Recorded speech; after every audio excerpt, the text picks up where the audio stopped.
yavaş ol. Yakın. Yok, ben kimi nasıl olsun? Yavaş ol. Emirler var. 30 dur yavaş.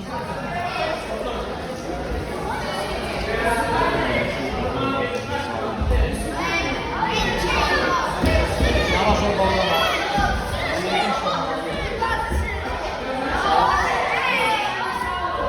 Yendeler.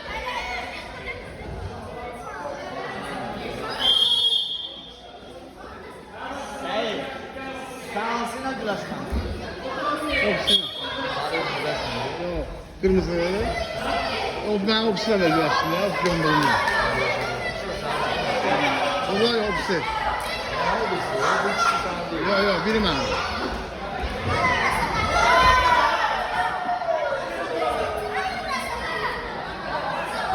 Aşın kaldı. Üstüne uzan da üstüne. Arkaya yok yana. Fırlan kes arkasına.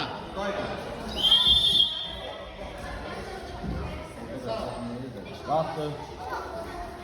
Bu da tamam tabii. Çıkaldı sarı. Dart başını. Allah'a gelsin.